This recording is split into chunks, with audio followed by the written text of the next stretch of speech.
The year is 1995.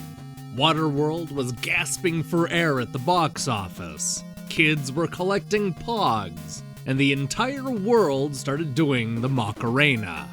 But we're not here to talk about that one time in Marbella when Macarena gave in to guerilla excesses, because today we're counting down Nintendo Power's 5 worst reviewed games of 1995.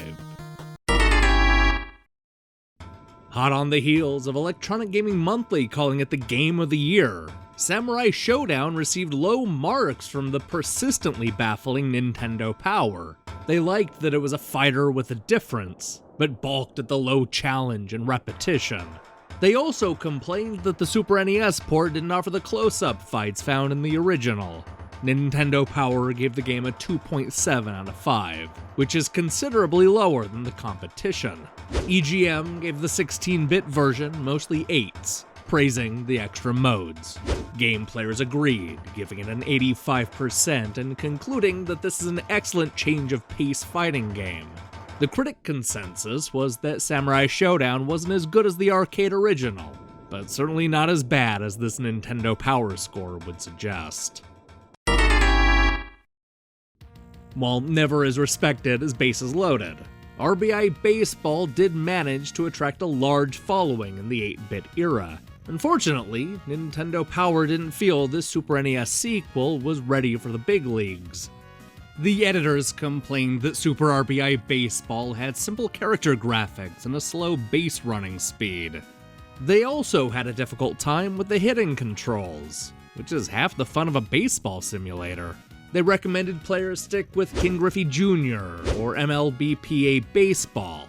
Oddly enough, GamePro strongly disagreed, giving Super RBI Baseball a 4 out of 5. The magazine raved about the modes and features found in the cart. They liked the graphics and hoped a 32-bit version would be close behind.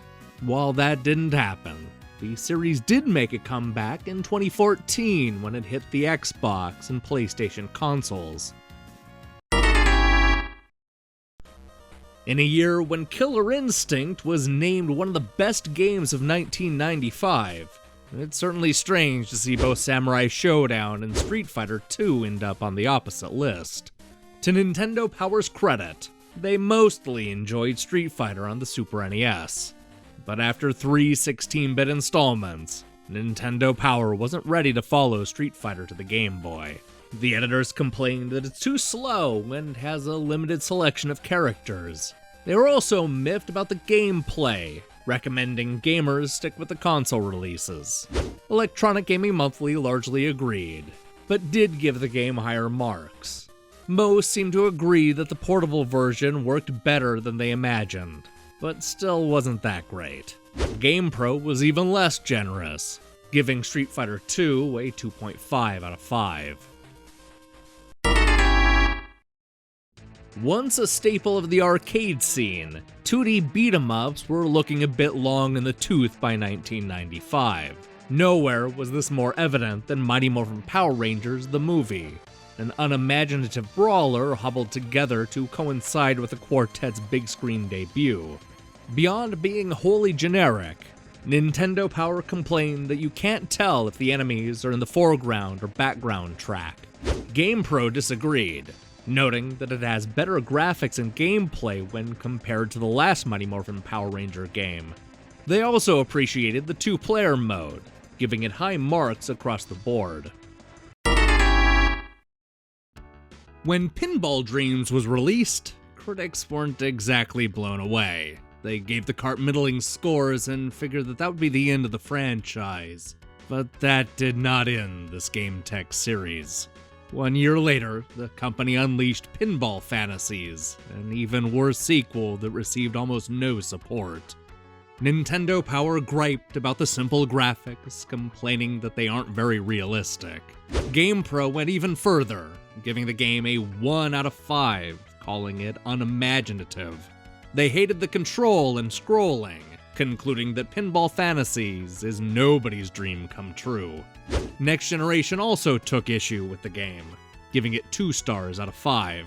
They noted that since a lot of the scoring devices are near the top of the table, it means that most of the time you're shooting blind. For what it's worth, Super Play gave the game an 81%. They were the lone defenders of what was a pretty terrible pinball game.